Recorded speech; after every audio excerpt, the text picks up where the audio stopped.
ఇది అత్యంత అరుదైన చేతిరాత పుస్తకం. ప్రపంచంలో 51 మంది గొప్ప తత్వవేత్తల, మేధావుల, మహనీయుల జ్ఞానోదయం పొందిన వారి జీవితం యొక్క సారాన్ని తేలికైన విధంగా చేతిరాతతో, బొమ్మలతో అలంకరించిన పుస్తకం. తప్పకుండా చదవండి. కావలసిన వాళ్ళు పై నెంబర్కి సంప్రదించండి. రీసా రసోవైసా.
విష్ణు గారని నా శాండ్ ఆర్ట్ ప్రయాణం మొదలైన రోజుల్లో మొట్టమొదట సార్ పనిచేసే కంపెనీకి పర్ఫామ్ చేసే అవకాశం వచ్చింది.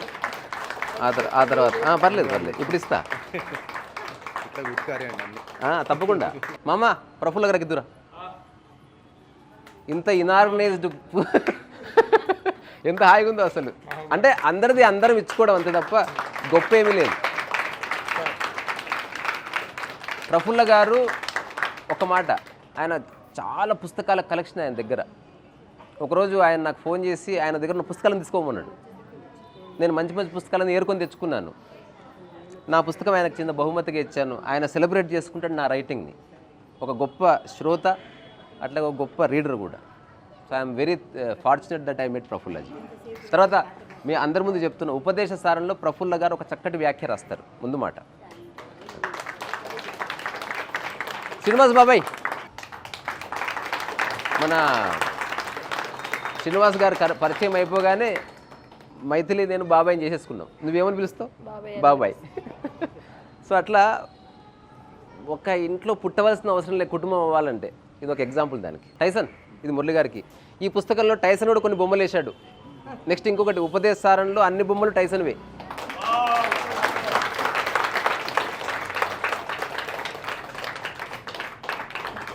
ఇది మీకు అమ్మా.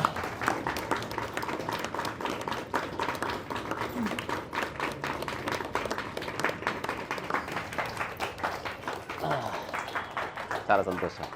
ఇట్లా మీకు ఒక విషయం చెప్తా. ఎన్నో వేదికలు చూసినా ఇంత మంచి వేదిక నాకు ఎక్కడ దొరకలే. సో మీరు ఓకే అంటే ఇక అన్ని పుస్తకాలు ఇక్కడే. అంటే థాట్ ఎండ్ అయిపోతుంది. అట్లా ఎండ్ అయిపోతుంది, అంతే ఎండ్ అయిపోతుంది. ఇప్పుడు సునీతకు మేమిద్దరం అమ్మా నాన్నలం. అట్లా ఆమెను ఆశీర్వదించండి, బాగుండాలని. ఒక పుస్తకం విన్నానా? సో ఇట్లనే ఒక నిమిషం పాటు కొట్టండి చాలు, ఇంకా తిందాం.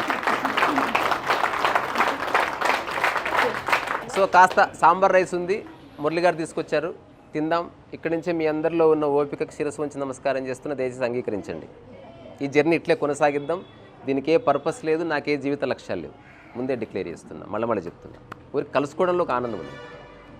Thank you so much. This is genuine friendship మనది. అంటే ఏ హంగులు లేవు, ఆర్బాటలు లేవు, ప్రత్యేకంగా పిలిచింది లేదు, ఏ ఫెసిలిటీస్ లేవు. వెళ్తున్నావా? మళ్ళీ కలుసుకుందాం. అలాగే తిన్నావా? తిను గుర్తుపెట్టుకుంటా. తిను, నేను కూడా వస్తున్నా తినడానికి.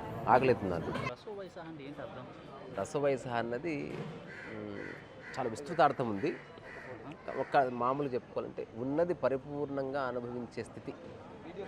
అంటే అది ఏదైనా భాషకు సంబంధించిన ఏ భాష? మనకున్న వేదాల్లో ఒకానొక పద్యంలో చివరి వాక్యములు, పాదములు, ఆ చివరి 2 పదాలు అవి రసోవైస.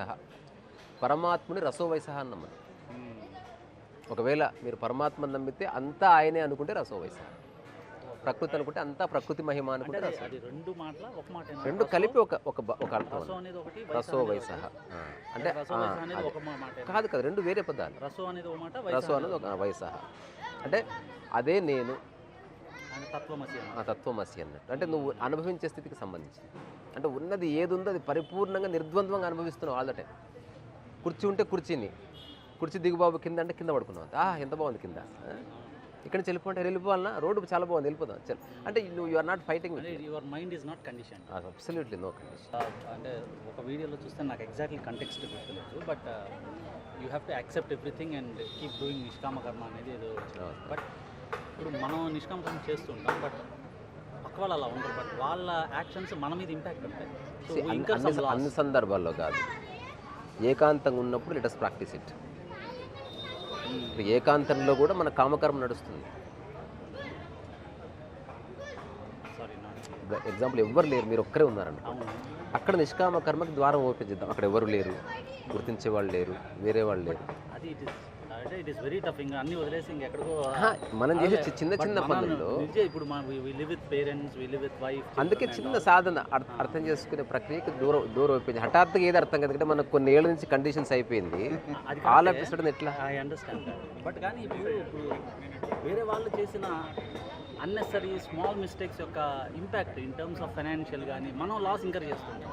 మీరు ఏదన్నా కానీ మీరు మనసుకు తీసుకోవద్దు. ఒక మెకానిక్ ఒక బైక్ని రిపేర్ చేస్తున్నప్పుడు స్థితి ఏది ఉంటుందో, ఒక సర్జన్ ఆపరేషన్ చేస్తుండే స్థితిలో మీరుంటే ఆన్సర్ ఉంది. సర్జన్ ఆపరేట్ చేయడంలో he is not incurring any loss, but కాదు, యు ఆర్ ఇంకరింగ్ లాస్. అది ఒప్పుకుంటున్నా. ఏదైనా మనసుకు తీసుకోకండి. అంటే you have to incur the loss, you have to bear the loss. I'm not talking bearing the loss. Look at it and understand it. మనసుకు తీసుకుంటున్నారా లేదా, దేర్ టు అండర్స్టాండింగ్. మనసుకు తీసుకుంటున్నారా లేదా. ఇప్పుడు అది కాదండి, ఇంట్లో మా అబ్బాయి ఉన్నాడు, వాడికి I will tell him some good things.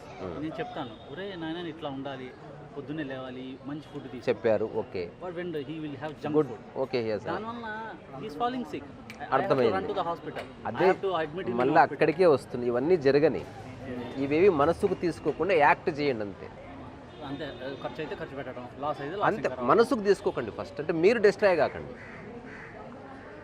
మీరు మనసుకు తీసుకున్నారనుకో, ఒక రోగికి మరొక రోగి జాయిన్ అవుతున్నాడు. ఇప్పుడు యు ఆల్సో సఫర్. సఫరింగ్లో ఉన్నవాడు అసలు ఎదుటి వ్యక్తిని ఎట్లా గట్టు మీద పడేస్తాడు. ఓకే, ఐ అండర్స్టాండ్, అది అర్థం, అది ఓకే, అది ఆయన వినడం లేదు, అది ఆయన డిస్కషన్కి వదిలేద్దాం. అంటే ఇంకా అంటే అతను నా మీద డిపెండ్ అయినంత కాలం ఇంకా నేను ఆ లాసెస్ ఇన్కర్ చేస్తూ ఉంటాను కదా. చేంజ్. మీరు అనుకుంటే డ్రాప్ అయిపోవచ్చు, మీరే తీసుకుంటున్నారు, ఎవ్వరు మిమ్మల్ని డిమాండ్ చేయట్లేదు. మీకే ఇంట్రెస్ట్ ఉంది అతను ఏదో చేద్దామని. ఇప్పుడు ఈ క్షణం మీరు డ్రాప్ అయిపోతే ఎవరు క్వశ్చన్ చేస్తారు? మా అంటే 2-3 నెలలు చిన్న కాన్ఫ్లిక్ట్ ఏదో ఉంటుంది, ఆ తర్వాత విడిపోతుంది అంతే. సో ఏదో ఒక స్టాండ్ పర్ఫెక్ట్ తీసుకోవాలి. అది ఏమన్నా తీసుకోండి, బట్ మనసుకు తీసుకోవద్దు. ఇప్పుడు అతను చెప్పింది వినలే, చెప్పడానికి ట్రై చేయండి, కానీ మీరు బాధపడకండి. బాధపడను నేను, బాధపడితే అయిపోయింది. నేను ఏం చేశానంటే ఇంకా నేను చెప్పి వీళ్ళు వినట్లేదని చెప్పి నేను ఒక ప్రింట్అవుట్ తీసేసి అక్కడ పెట్టేసాను. అంత అయిపోయింది. This is what I want to say, అంతే. ఇంకా నేను చెప్పలేను, యూ రీడ్ దిస్. మీ బాధ్యత అయిపోయింది. అది మీద బాధ్యత. ఇప్పుడు అతను ఏమైనా అతనిది బాధ్యత. కరెక్ట్. అంతే. ఒకవేళ అతను అడుక్కు తిన్నా అది అతని యొక్క ప్రారంభం, అతను అట్లా చేసుకున్నాడు, నాకేం బాధ లేదు అని చెప్పగలగాలి. మీరు లిబరేట్ అయ్యి అక్కడ ఏది కష్టం, ఏది డిఫికల్ట్ అనుకోవడం వెరీ డిఫికల్ట్. అసలు అనుకోకండి అట్లా. డిఫికల్ట్ అని ఎట్లా అనుకుంటాం? అసలు సైకిల్ తొక్కడం డిఫికల్ట్ అని ఫస్ట్ అనిపించింది, ఇప్పుడు వేల మంది తొక్కడం వల్ల ఈజీ అనిపిస్తలేదా? నేను ఒక చిన్న విషయం చెప్తా, మీరు ఆలోచించండి. ఎవ్వరు ఫస్ట్ వచ్చినా ఎంజాయ్ చేయగలిగితే మీ కొడుకు మీద ఇంట్రెస్ట్ పోతుంది. మీ దృష్టి లక్ష్యం అంటే ఆట మీద ఉండాలి, చదువు మీద ఉండాలి. మీ అబ్బాయి ఫస్ట్ వస్తేనే ఎంజాయ్ చేస్తానని అనుకోండి, ఆ ఒక కండిషన్ చాలు మిమ్మల్ని ఏడిపోయడానికి. ఈ కష్టం అనేది కంపారిజన్ తో వస్తుంది, వాళ్ళు ఏమనుకుంటారు అనే క్వశ్చన్ తో వస్తుంది. అంతే. ఎప్పుడైతే ఆ క్వశ్చన్ తీసేస్తారో, సన్యాసి డెఫినేషన్ కూడా అదే భగవద్గీతలో ఉంది, జ్ఞేయ సహ నిత్య సన్యాసి యోన ద్వేష్టి న కాంక్షతి నిర్ద్వంద్వో హి మహాబాహో సుఖం బంధాత్ ప్రముచ్యతే. ఎందుకంటే చూడండి, అంటే ఇప్పుడు మీరు చక్కగా జీన్స్ కోట్ వేసుకుంటారు, సన్యాసి అంటే ఏదో కాషాయం వేసుకుని గుండు చేసుకుని వీపు రేఖలు పెట్టుకుని రుద్రాక్ష కాదు. It is related to your మనసు.